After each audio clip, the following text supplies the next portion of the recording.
من یصرف عنہ یومئذ فقد رحمہ، جو اس دن عذاب سے بچا لیا گیا تو یقیناً اسی پہ اللہ نے رحم کیا.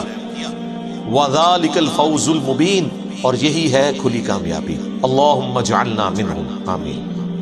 دیکھیں کس لیول تک. لو اگلی ایک اور خوراک لگو.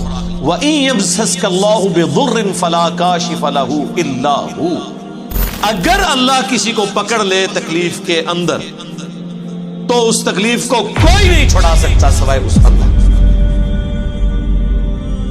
یا سوائے عبد القادر جیلانی کے بقول بابوں کے. او جی وہ مصیبت آئی پھیر دیتے ہیں، کسی اور تے چھوڑ دیتے ہیں، 11ویں دیا کرو. قرآن تو کہہ رہے نہیں، جب اللہ پکڑ لے کوئی نہیں چھڑا سکتا، کوئی پیغمبر، کوئی فرشتہ، کوئی جن، کوئی بابا، سوائے اس. اور ظاہر ہے یہ تکلیف دور کرنا یہ اللہ کی کوالٹی ہے، یہ اس کے ساتھ خاص ہے. سورہ نمل کی آیت نمبر 62 ہے. میرا خیال ہے وہ ایک سمجھ لیں جسے وہ تاش کی لینگویج میں کہتے ہیں نا یکا، وہ ہے وہ آیت. ہم جب کہتے ہیں نا ایاک نعبد و ایاک نستعین، اے اللہ تیری عبادت کرتے ہیں، تجھ سے مدد مانگتے ہیں، تو یہ کہتے ہیں دیکھیں ہم بزرگوں سے بھی جو مانگتے ہیں نا وہ اللہ سے ہی لے کے دیتے ہیں. آپ امی سے روٹی جو مانگتے ہیں تو کیا یہ شرک ہے؟ اس کا ہم ان کو جواب دیتے ہیں کہ میرے بھائی یہ تو اسباب ہے، ان کا قرآن میں حکم ہے. وَتَعَاوَنُوا عَلَى الْبِرِّ وَالتَّقْوَى وَلَا تَعَاوَنُوا عَلَى الْإِثْمِ وَالْعُدْوَانِ. نیکی اور پرہیزگاری کے کاموں میں ایک دوسرے کی مدد کرو، برائی میں الگ رہو. وہ کہتے ہیں ٹھیک ہے، لیکن اب دیکھیں جو بزرگان دین ہیں وہ بھی اللہ سے ہی لے کے دے رہے ہوتے ہیں، پیچھے اللہ ہی ہوتا ہے. اللہ نو پیچھے کر دو، ہاں کر دو پیچھے. وہ اسی کہنا یار قرآن دی پیروی کر دو. وہ کہتے ہیں اصل میں ساڈے بزرگوں اور اماماں نے بھی قرآن دی دسا ہے، پیچھے نبی علیہ السلام بھی نے، نبی بھی پیچھے، اللہ بھی پیچھے. وہ منتسو پیچھے کے رہ گئے تھوڑے پلے. جو مسلمان اللہ رسول کو پیچھے کر دے اور بابے اور بزرگ آگے لے آئے تو وہ اپنے ایمان کی فکر کرے. پھر ہم انہیں سمجھاتے ہیں کہ دیکھیں بارش اللہ برساتا ہے لیکن ڈیوٹی فرشتوں کی. ہم مانگتے کس سے ہیں؟ اللہ سے. فرشتوں سے مانگیں گے تو مشرک ہے.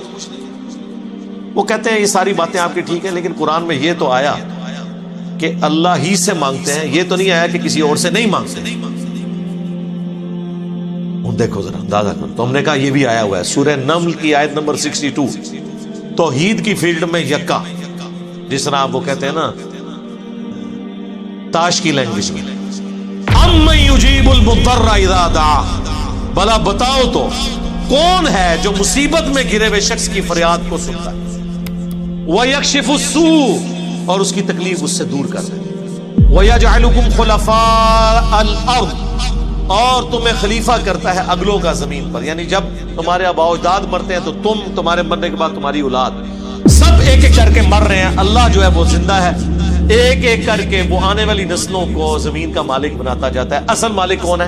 اللہ. اِلَٰهٌ مَّعَ اللَّهِ، کیا اللہ کے ساتھ کوئی اور الہ بھی ہے جس کی یہ کوالٹیز ہوں؟ قلیلا ما تذکرون، لیکن نصیحت بہت کم ہی حاصل کرتے ہو.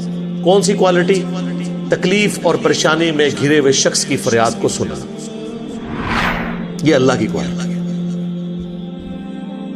تو یہاں پہ بھی آیا کہ اگر اللہ کسی کو پکڑ لے تکلیف کے ساتھ تو اسے کوئی دور نہیں کر سکتے سوائے اس. وَإِن يَمْسَسْكَ بِخَيْرٍ، اور اگر اللہ تعالیٰ کسی کے لیے خیر کا ارادہ کر لے، فَهُوَ عَلَىٰ كُلِّ شَيْءٍ قَدِيرٌ، تو اللہ تعالیٰ ہر چیز پر قادر ہے. اچھا یہی آیت سورہ یونس میں آئے گی، وہاں پھر آگے ساتھ آتا ہے فَلَا رَادَّ لِفَضْلِهِ، تو اللہ کے فضل کو کوئی ٹال نہیں سکتا اگر وہ ارادہ کرے. یعنی اگر اللہ نے ارادہ کیا ہوا ہے تو میرے بھائی کوئی کچھ نہیں کسی کو نقصان پہنچا سکتا. اسی کو نبی علیہ السلام نے ٹرانسلیٹ کیا ہے. صحیح بخاری اور صحیح مسلم دونوں میں حدیث ہے. حضرت معاویہ رضی اللہ تعالیٰ عنہ نے مغیرہ ابن شعبہ کو خط لکھا کہ آپ کوئی ایسا وظیفہ مجھے بتائیں جو اللہ کے نبی سے آپ نے خود سنا ہو. تو انہوں نے کہا کہ نبی صلی اللہ علیہ وآلہ وسلم ہر فرض نماز کے بعد پڑھا کرتے تھے لا الہ الا اللہ وحدہ لا شریک لہ لہ الملک ولہ الحمد وہو علی کل شیء قدیر اللہم لا مانع لما اعطیت ولا معطی لما منعت ولا ينفع ذا الجد منك الجد. کہ اللہ جسے تو عطا کرے اسے کوئی چھین نہیں سکتا، جسے تو چھین لے اسے کوئی عطا نہیں کر سکتا، اور بڑے سے بڑے شخص کو اس کا منصب اور عہدہ کوئی فائدہ نہیں پہنچا سکتا۔ تو یہ دعا ہم پڑھتے ہیں فرض نماز کے بعد۔ حدیث میں یہاں تک الفاظات میں حضور نے تلقین کیا ہے نوجوان صحابہ کو، اے میرے بچے یقین کر، اگر تمام انسان تل جائیں تمہیں کوئی نقصان پہنچانے پر نہیں پہنچا سکتے مگر وہی کچھ جو اللہ نے لکھ دیا، اور تمام انسان جمع ہو جائیں تمہیں کوئی نفع پہنچانے پر نہیں پہنچا سکتے مگر اتنا ہی یا ویسا ہی جیسا کہ اللہ نے لکھ دیا۔ تو انسانوں سے کیا ڈرنا، نہ انسانوں سے کوئی توقع نہ امید۔